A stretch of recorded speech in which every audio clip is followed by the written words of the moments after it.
अच्छा, इस एक्सरसाइज में हमने जो लास्ट 2 वीडियोस में नेटवर्क आर्किटेक्चर का एक ओवरव्यू लिया है, एंड देन HTTP प्रोटोकॉल जो कि एप्लीकेशन प्रोटोकॉल था, उसको थोड़ा देखा है। तो उसको अब हम इम्प्लीमेंट करने जा रहे हैं, और इसमें हम बेसिकली करेंगे क्या करना हमने ये है कि एक URL पे जाके वहाँ से एक टेक्स्ट फाइल होगी, बेसिकली उसका डाटा जो है वो हमने रिट्रीव करना है। ठीक है, उसमें हम सॉकेट बनाएंगे, फिर उसको कनेक्ट करेंगे, फिर गेट रिक्वेस्ट भेजेंगे। ठीक है, तो ये हमने कोड लिखना है पाइथन का, जो कि ये सारा काम करेगा। तो स्टार्ट करते हैं। चूँकि ये हमारा पहली एक्सरसाइज है इस पे डॉट कनेक्ट और डॉट गेट और ये सारे फंक्शंस पे, तो सॉकेट्स और इन सारी चीज़ों पे। तो अभी हम जो फाइल रिट्रीव करेंगे वो काफ़ी सिंपल है, कोई उसमें इतनी कॉम्प्लेक्स चीज़ें नहीं है, सिंपल सी एक टेक्स्ट फाइल है। तो मैंने इस अपना एटम में जाके न्यू फाइल क्रिएट कर ली, और इसको मैं सेव कर रहा हूँ न्यू सॉकेट डॉट py के नाम से। तो बेसिकली हमने लास्ट लेक्चर्स में सॉकेट्स ही पढ़ी हैं, तो सब इसलिए मैं इसको इस तरह सेव कर रहा हूँ कि न्यू सॉकेट डॉट py। आप कुछ और भी सेव कर सकते हैं। अच्छा, सबसे पहले हम क्या करते हैं, अभी जो हमने पीछे पढ़ा था ये पिछली लेक्चर में, इसका फॉर्मेट उस हिसाब से आपको पता होगा कि सबसे पहले हम इंपोर्ट करते हैं। ठीक है, देन हम क्या करते हैं, देन हम एक सॉकेट क्रिएट करते हैं। ठीक है, अब यहाँ पे माई सॉक मेरी एक सॉकेट मैं बनाने वाला हूँ। ठीक है, तो सॉकेट किस तरह बनाते हैं, सॉकेट अब ये इसका फॉर्मेट है, इसमें कोई इतनी परेशान होने वाली बात नहीं है कि ये किस तरह मैं कर रहा हूँ। ये जो फॉर्मेट है इसका, ये जब आप 1-2 दफ़ा लिखेंगे इसको तो फिर आप यूज़ टू हो जाएंगे। फ़िलहाल सिर्फ ये देखें कि ये वर्क किस तरह करेगा। सॉकेट डॉट सॉकेट और socket dot AF underscore inet comma socket dot underscore stream. अच्छा, सॉकेट यहाँ पे मेरी क्रिएट हो गई है। ठीक है, ये फॉर्मेट था, ये मैंने एंटर कर दिया, मेरी सॉकेट क्रिएट हो गई है। बट इसको मैंने अभी कनेक्ट करना है। ठीक है, वो कनेक्ट किस तरह करना है वो अभी करते हैं हम।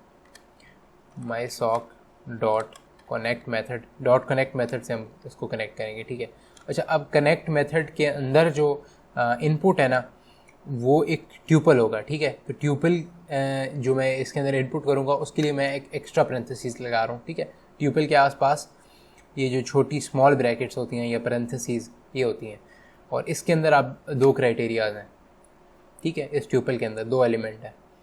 पहला एलिमेंट क्या है, पहला मुझे चूँकि ये उस फाइल का एड्रेस है। ठीक है, जो मैंने रिट्रीव करनी है, तो यहाँ पे जो डोमेन नेम है ना, फाइल का नेम नहीं, सिर्फ जो डोमेन है मैंने वो यहाँ पे वो एंटर करनी है। ठीक है, data.p/r4e.org। ठीक है, डोमेन एंटर हो गई है। अब मैंने कॉमा लगाना है, और सेकंड जो उसका पैरामीटर है वो होगी पोर्ट, जिस पोर्ट पे मैं इसको एक्सेस करना चाह रहा हूँ, और वो HTTP के लिए चूँकि 80 थी, अभी हमने पढ़ा भी था, तो इसलिए मैं यहाँ पे 80 यूज़ कर रहा हूँ। ठीक है, अच्छा, अब हमारी सॉकेट क्रिएट भी हो गई है, कनेक्ट भी हो गई।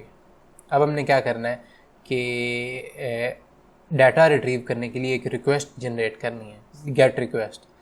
तो गेट रिक्वेस्ट पहले मैं बनाऊंगा, और उसको CMD एक मेरा वेरिएबल में उसमें स्टोर कराऊंगा। ठीक है, यहाँ पे कोटेशन मार्क में लगा रहा हूँ गेट। ठीक है, अब इसका हमने पढ़ा था फॉर्मेट, पहले गेट आएगा, गेट के बाद एक स्पेस होगी, स्पेस के बाद फाइल का एड्रेस होगा। ठीक है, URL http://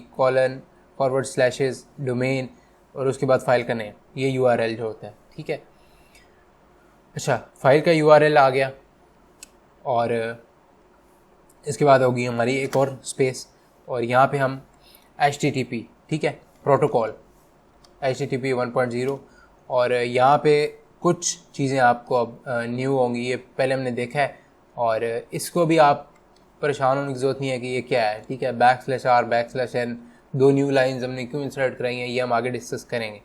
अच्छा, यहाँ पे ये एक रिक्वेस्ट होगी, लेकिन इसको इनकोड करना है। इनकोड क्यों करना है, इनकोड हम इसलिए करते हैं कि पाइथन की जो स्ट्रिंग्स होती हैं ना, जो पाइथन प्रोग्राम हम लिख रहे होते हैं, ये होती हैं यूनिकोड में, और इसको कन्वर्ट करना पड़ता है हमें UTF-8 एक फॉर्मेट है स्ट्रिंग्स का, उसके अंदर, और उसी में चूँकि हमारा सर्वर जो होता है वो हमें डाटा भेजेगा और रिसीव करेगा। तो UTF-8 के अंदर हमारी कम्युनिकेशन होगी, इसलिए मैंने इसको इनकोड कर दिया। इनकोड करना ज़रूरी है, ठीक है। और इसके ऊपर हम डिटेल में बाद में बात करेंगे, ठीक है। अभी सिर्फ समझ रहे हैं कि ये फॉर्मेट काम किस तरह करता है, और एक एक्चुअल में एग्जांपल आपको करके खुद दिखाना चाह रहा था कि ये किस तरह करेगा। अच्छा, CMD, ये हमने एक गेट रिक्वेस्ट जनरेट कर दी। अच्छा, अब ये गेट रिक्वेस्ट बनी है लेकिन हमने भेजी नहीं है। भेजने का तरीका क्या है, माई सॉक जो सॉकेट है हमारी, ठीक है, डॉट सेंड, पहले हमने डॉट कनेक्ट कराया था यहाँ पे, ठीक है। अब हम डॉट सेंड, अभी हम रिक्वेस्ट भेजने लगे हैं। रिक्वेस्ट का नाम क्या है, CMD, ठीक है। गेट रिक्वेस्ट है बट हमने CMD के अंदर स्टोर करवाई हुई है। तो अब मैंने यहाँ पे रिक्वेस्ट भेज दी है। तो जब यहाँ तक मेरा प्रोग्राम पहुँचेगा ना, तो सर्वर के पास रिक्वेस्ट जाएगी, सर्वर अब डाटा वापस मुझे भेजेगा, ठीक है। अगर तो इस 80 पोर्ट पे वो वेब सर्वर है, ठीक है। अगर इस 80 पोर्ट पे नहीं है तो फिर मेरा प्रोग्राम ऑब्वियसली फेल हो जाएगा। लेकिन अगर वो इस पोर्ट के ऊपर 80 पे है सर्वर, तो अब मुझे वो डाटा वापस भेजेगा। अब डाटा रिसीव करने के लिए मुझे एक वाइल लूप बनानी पड़ेगी, वाइल ट्रू। अच्छा, डाटा वेरिएबल, जो वहाँ से डाटा आएगा उसको मैं डाटा वेरिएबल के अंदर स्टोर करा रहा हूँ, ठीक है। तो यहाँ पे माई सॉक डॉट, काम सारा जो हमने सॉकेट क्रिएट किया ना माई सॉक, वहाँ से हो रहा है, ठीक है। इसी के साथ हमने इसी को कनेक्ट किया डॉट कनेक्ट फंक्शन के साथ या मेथड के साथ। फिर हमने डॉट सेंड मेथड लगाया रिक्वेस्ट भेजने के लिए। अभी हम डॉट रिसीव करेंगे, ठीक है, RECV, ये इसका स्पेलिंग है, ठीक है, RECV, माई सॉक डॉट रिसीव। अच्छा, अब यहाँ पे जो अंदर इनपुट है ना, इसको भी आपने फ़िलहाल इग्नोर करना है। वैसे मैं बता देता हूँ कि 512 का मतलब ये होता है कि up to 512 512 number of characters होंगे, ठीक है, जो कि हमें रिसीव होंगे एट अ टाइम। तो ये काइंड ऑफ पैकेट्स होंगे, 512 कैरेक्टर्स के पैकेट्स में हमें डाटा मिलेगा, ठीक है। ये हो गया डाटा। अच्छा, अब जब डाटा सारा आ जाएगा ना, तो चूँकि वाइल ट्रू, तो ये एक इंडेफिनिट लूप बन गई है, तो मैंने इससे बाहर भी निकलना है। तो बाहर निकलने के लिए मैं क्या करता हूँ कि if length of data is less than 1, इसका क्या मतलब है कि डाटा आना बंद हो गया है। जब आपके पास जो डाटा आ रहा है, जो आपके पास टेक्स्ट आ रहा है फॉर एग्जांपल, और उसकी लेंथ लेस देन 1 है, यानी कि 0 है, तो इसका मतलब है डाटा आना बंद हो गया है। तो यहाँ पे मैं ब्रेक कर दूँगा, ठीक है, हो गया। और अगर ये नहीं है और डाटा आ रहा है, तो मैंने डाटा प्रिंट भी तो कराना है। अब प्रिंट में डिकोड करके कराऊंगा, ठीक है। यहाँ पे डॉट इनकोड करके हमने क्या किया था कि हमने यूनिकोड को कन्वर्ट कर दिया था UTF-8 में। अब UTF-8 हमारे पास वापस आ रहा है, डाटा उसी में आ रहा है, तो इसको हमने डिकोड भी करना है और वापस उसी यूनिकोड फॉर्मेट में लेके आना है, ठीक है। यहाँ पे अब दो चीज़ें हैं, डाटा डॉट डिकोड कर दिया मैंने, और यहाँ पे एक और मैं चीज़ इंट्रोड्यूस करा रहा हूँ, ठीक है। लेकिन आपने इस फॉर्मेट के ऊपर अभी परेशान नहीं होना कि ये क्या है, सिर्फ समझना है कि फॉर्मेट इसी तरह है, इसी तरह लिखेंगे, हम टाइप करेंगे, और ये एक वर्क किस तरह करता है। फ़िलहाल आपने ये समझना है, इसके ऊपर डिटेल में डिस्कशन होगी बाद में। अच्छा, अब डाटा आ गया, प्रिंट भी हो गया, तो अब जो मैंने सॉकेट क्रिएट किया, मैंने इसको क्लोज़ भी करना है। क्लोज़ क्यों करना है कि अगर मैं सॉकेट को क्लोज़ नहीं करता तो ये मेमोरी यूज़ करती रहती है, ठीक है।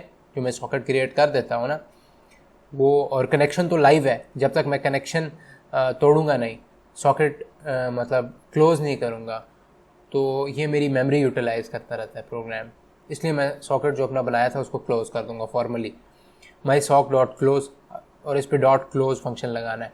हमने माई सॉक के ऊपर ये जो हमने सॉकेट बनाया था उसके ऊपर डॉट कनेक्ट लगाया है, यहाँ पे ऊपर पहले डॉट सॉकेट लगाया था, डॉट कनेक्ट लगाया है, डॉट सेंड और डॉट रिसीव लगाया है, डॉट इनकोड किया है, डॉट डिकोड किया। तो ये बेसिक से कुछ फंक्शन है जो हमने अपने सॉकेट पे लगाए हैं। अच्छा, प्रोग्राम मेरा रेडी है सिर्फ और सिर्फ यहाँ पे। अच्छा, HTTP के बाद मैंने एक forward slash I think miss कर दी है, ये मैंने यहाँ पे लगा दिया 1.0 से पहले, और मैं अब इसको Ctrl+S करके सेव कर रहा हूँ। Ctrl+S सेव हो गया मेरा। अभी मैं इसको चेक करता हूँ कमांड प्रॉम्प्ट पे जाके कि जो मैं इससे काम करवाना चाह रहा हूँ ये वो कर रहा है या नहीं, प्रॉपरली फंक्शन करता है या नहीं करता। तो मैं उस फोल्डर में चला जाऊँगा जहाँ पे मैंने इस प्रोग्राम को सेव किया है, और यहाँ पे जो प्रोग्राम नेम है newsocket.py, ये मैं लिख के एंटर कर दूँगा। तो यहाँ पर थोड़ा सा हमने गौर करना है कि ये जो हमारे पास आउटपुट आई है ये किस तरह है। अच्छा, यहाँ पे स्टार्ट में कुछ लाइंस हैं जो कि हेडर्स हैं, ठीक है। जो फाइल हमने एक्सेस करने की कोशिश की थी उसके हेडर्स हैं, और यहाँ पे पहले हेडर्स शो करेगा और देन नीचे जाके जो एक्चुअल कंटेंट है वो हमारा आके प्रिंट हो गया है। और यहाँ पे ये 4 लाइनें हैं। और हेडर्स में क्या होता है, ये हेडर्स और ये सारा कुछ हम नेक्स्ट वीडियो में समझेंगे भी सही, बट यहाँ पे थोड़ा सा आप चेक कर लें कि कंटेंट टाइप यहाँ पे टेक्स्ट प्लेन यहाँ पे शो हो रही है, इसी तरह यहाँ पे बाइट्स शो हो रहे हैं, कंटेंट लेंथ यहाँ पे आ रही है, ई टैग, सर्वर, डेट, टाइम, हर चीज़ यहाँ पे शो हो रही है। और HTTP 1.1 200, ये 200 इंपॉर्टेंट है, ये हम डिस्कस करेंगे कि 200 क्या होता है, 404 क्या होता है, 302 क्या होता है।